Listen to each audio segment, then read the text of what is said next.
See, this is why I don't like the idea of universal education, and I'm totally on board with some kind of education reform. Sarah Lawrence College students of color protesters issue 9 pages of demands target conservative professor. Now you may be wondering, what could this conservative professor have done? Although if you probably read the description or the title of this video, you've probably have figured it out by now. He dared to defend the idea that at college there should be a diversity of opinion. What is the point of going to college if you're going to try and restrict what you actually learn? Are you paying all of this money to rack up debt so you can go to daycare? It's literally become adult daycare. Now, don't get me wrong.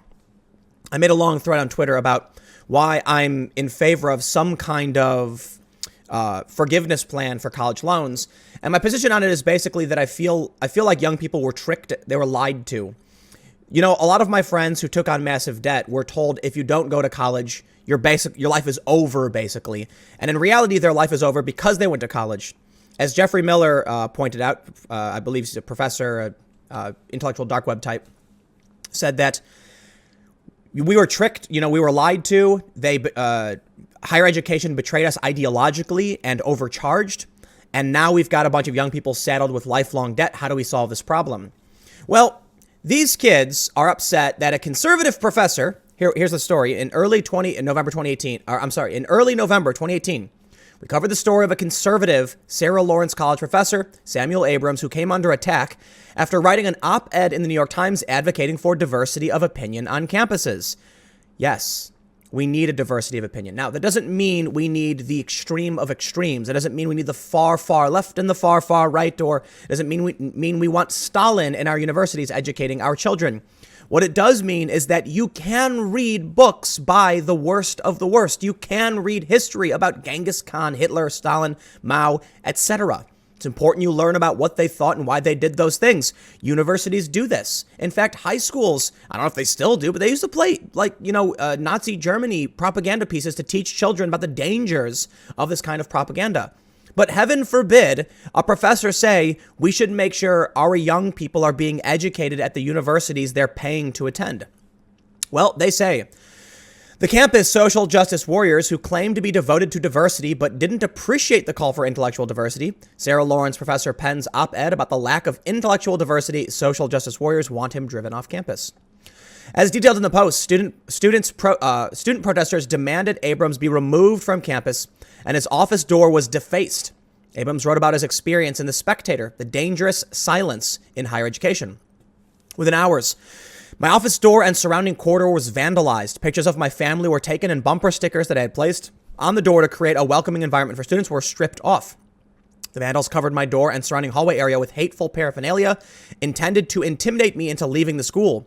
I received subsequent threats, and an alumna I have never met claims to be actively working on ways to ruin my life, while many others are demanding that my tenure be stripped, all because I wrote a relatively tame article with which they disagree. This, I would say, he is referring to fascists. Like, what am I supposed to call these people? They show up because you said a bad opinion. Literally, your bad opinion was that you were defending other opinions, and so they try and destroy you. They vandalize your office. They threaten your family or post photos of your family to try to ruin your life. You know, you want to claim that some people are fascists, and fascist really means nothing in colloquial English these days. I don't know what it means, but these people are psychotic authoritarians.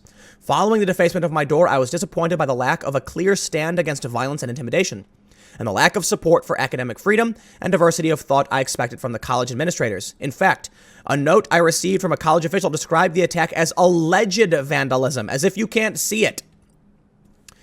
There is a culture at Sarah Lawrence College which is regularly reinforced by various students, faculty, and administrators, tacitly regulate what topics are open to debate, and identify which questions should simply be overlooked for fear that asking them could lead to significant negative consequences. Abrams is under attack again by the campus social justice warriors. There is a building sit-in takeover going on at Sarah Lawrence by a coalition calling itself the Diaspora Coalition, an apparent reference to the African diaspora. Here we have a photo. Let's see if I can play this video. I'm not going to play through this whole thing. You get it. There's a bunch of kids sitting on stairs. This is what you pay for. My God, if I had children who were of college age and I saw this, I'd be like, you're done. I get it. These kids are, they're not kids. They're adults. They're in college. But I'll say this. I would straight up be like, you will not get support from me if you are wasting your time protesting the people who are trying to give you life experiences. Because consider this. Even if this professor has stupid opinions, you are learning about why those opinions are stupid by being in that school. And when you leave and join the real world, you'll understand why those opinions are stupid. Not all professors are stupid. Some of them are stupid. And it's important you be exposed to these. Unfortunately, college is not the real world anymore. Maybe it never was. It's become adult daycare centers where kids complain about feeling unsafe. Oh, the evil professor had a bad opinion. Let me stand with my bullhorn. Listen, the customer is always right. At least that's what a lot of businesses tend to say. And the problem today is that university, college, they've become businesses, lucrative ones at that.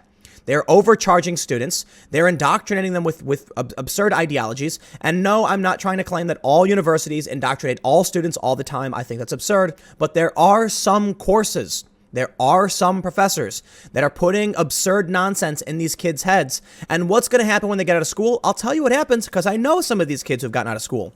They're so confused as to why the government doesn't give them everything. Sorry, that's not the answer to the problems. You can't just expect an authority figure to tell you what you should or shouldn't be doing, especially when you attend college and defy that authority figure. It makes no sense. Imagine the complete and utter hypocrisy of these kids being upset with an administration and then wanting government takeover. What do you think the world would look like if you gave all of the authority to the government? Let's move on.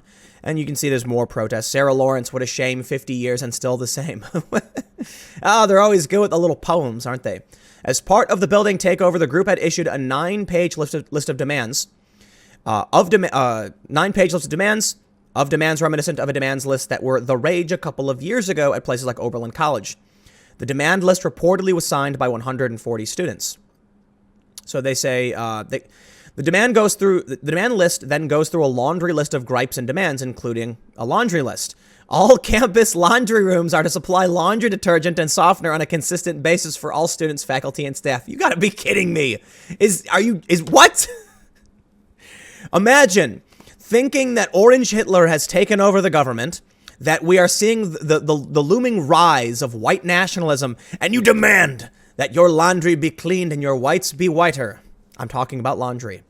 I think it's entirely absurd that you're going to stage a protest in demand of laundry detergent. Come on, aren't there a little bit more important things? I don't even use laundry detergent. Little known secret, I only use laundry detergent every so often. You don't need it on every single wash, unless I guess you look, I guess if your clothes are really dirty, like you're rolling around in dirt. But if you wear a t-shirt at the end of the day and you throw it in your hamper, you don't need to use detergent every single time. Maybe I'm wrong, maybe I'm crazy here, but my understanding was that too much detergent was actually bad for you because it gets in your clothes, it gets in your skin, and I try to just use it like every other time, interchangeable. I don't know why I'm talking about laundry detergent. Let's talk about things that matter. Among the other self-parody demands are, the college will designate housing with a minimum capacity for 30 students of color that is not contingent on the students expending any work or labor for the college. This housing option will be permanent and increase in space and size based on interest.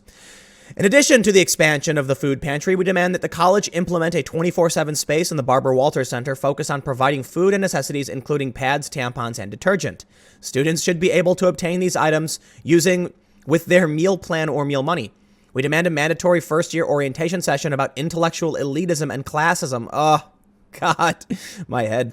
We demand the college provide free storage to international students as part of the college's commitment to student welfare.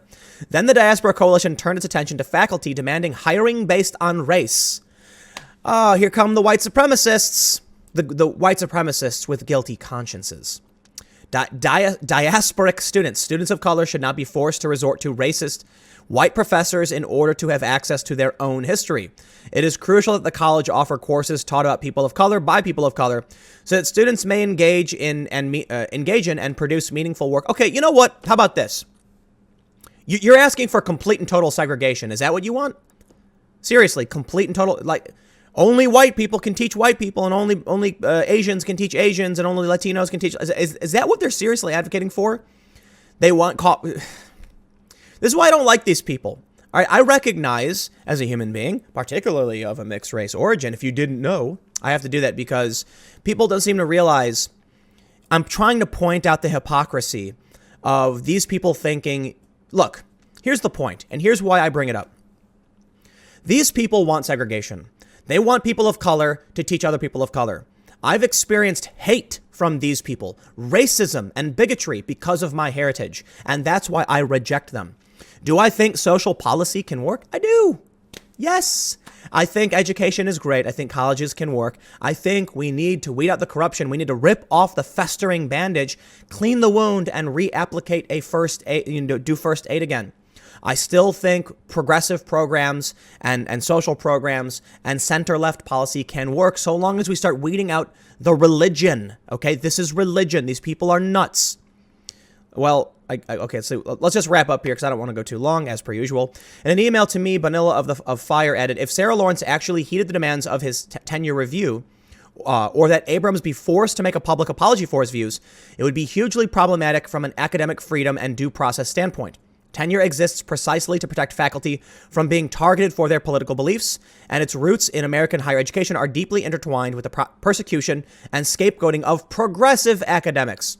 Hope Sarah Lawrence administration doesn't need to be reminded of this, but we'll be watching just in case. So basically, they said, we demand that Samuel Abrams' position at the college be put up to tenure review to a panel of the Diaspora Coalition and at least faculty members of color. The racists are taking over. They're moving into the Democratic Party. I do not like the identitarians. I have less of a problem with far left economic policy than I do with identitarian policy. And I want to clarify for a lot of people, typically when I refer to the far left, I'm referring to these people, these weird fringe white supremacists with guilty consciences who hold regressive views on race, not so much policy positions, because I don't have all the answers. And I actually, look, you guys know that I supported Bernie in 2015, and it's not a lie. People are like, Tim didn't actually support Bernie. My God. The main issues I had with him are that, yes, he is a little bit further left on me in economic policy, but I'm still willing. I'm looking for candidates that I can trust and I think will be good leaders. Bernie Sanders endorsed Hillary Clinton. I don't like that.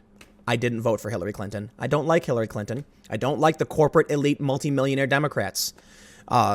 Bernie Sanders played up identity politics in the debate stage. I didn't like that either. It was a big letdown. So I'll leave it there because I don't want to go too long. But stick around. I'll have more videos coming up. The next video at 1 p.m. Thanks for hanging out, and I will see you then.